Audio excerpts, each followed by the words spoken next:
I was content when I was backslidden. I didn't need any power to be backslidden.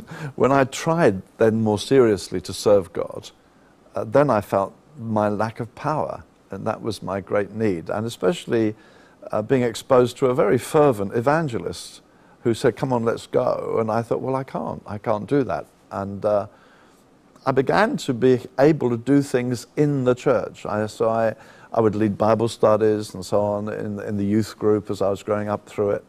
I remember one Sunday I'd been to morning meeting, and then early afternoon I'd led a Bible study among young people, and I thought, well, I'm making progress.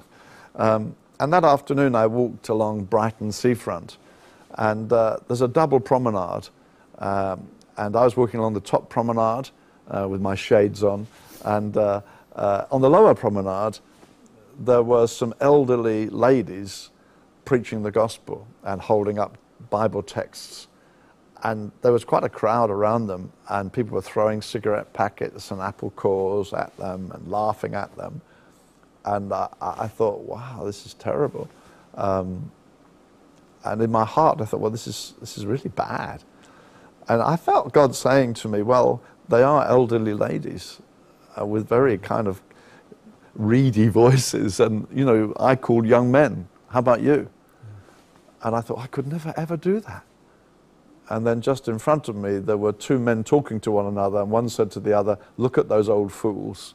Why don't they keep their religion to themselves?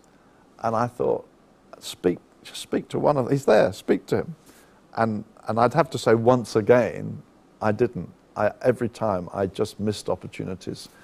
And I was really quite shattered. And I went home and I got on my face before God. I said, God, I am so like Peter before Pentecost, that he denied that he knew Jesus. I always miss opportunities. And your word says, you know, you'll receive the Spirit, you'll be witnesses. I knew a guy in London where I worked who was a Pentecostal. And I've called him. I said, can we have lunch on Monday? Yes. We had lunch. I said, tell me, what is it about you? Because whenever we shared a table in a cafe at lunchtime, he would always talk to the people around, give away tracts, talk, and I thought, you were so free. So I said, tell me. He said, oh, I've been filled with the Spirit. I said, I want what you've got. So I went to his church the following Sunday, a Pentecostal church in London, where they laid hands upon me, and the Spirit came upon me. I spoke in tongues, and I never felt God so near. I mean, I'd been Christian for probably 6 years by then, but I'd never felt God. God is near. He's so near me. And actually, the prayer time preceded the evening meeting. We went into this fairly large building, and the people were all sitting near the front. I went and sat at the back and put my hand over my face and spoke in tongues right through the meeting. I didn't want this to stop, this sense of, wow, God is here, right in here.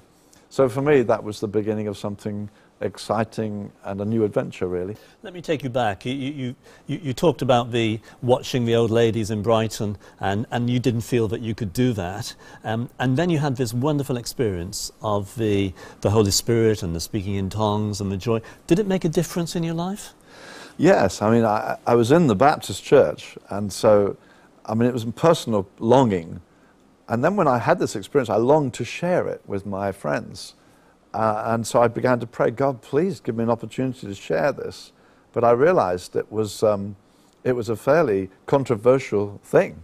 Again, in those early days, back in the 60s for me, it was very unusual for a Baptist to be speaking in tongues. And people were it was beginning to happen around, and people began to write books like, you know, they're cursing in Chinese, and all sorts of crazy things were said.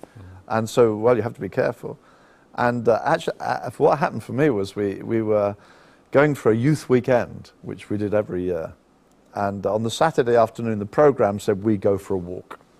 It poured with rain, and the pastor said, let's have just an open conversation. So about 70 young people packed into this room, sitting all over the place. And he said, we're just going to have an open discussion. Then he said, Terry, something's happened to you lately. What is it? I thought, oh my, And I never anticipated this. So I gave my testimony that I had been to a Pentecostal church. They laid hands on me. I now speak with tongues. I mean, that's abbreviating it, obviously. And the dear man, who was 60-ish, when I'd finished, you could hear a pin drop in this room. And he said, "You must lay hands on all of these young people. I will come at the end of the queue." I mean, the man's humility was magnificent. And I had the privilege of laying hands on lots of those young people who got filled with the Spirit. Well, our meetings changed, the young people's meetings. And we went down to that same seafront. And some of the girls sang with guitars, and I stood on a box, and I preached in that very place that I thought I could never, ever do that.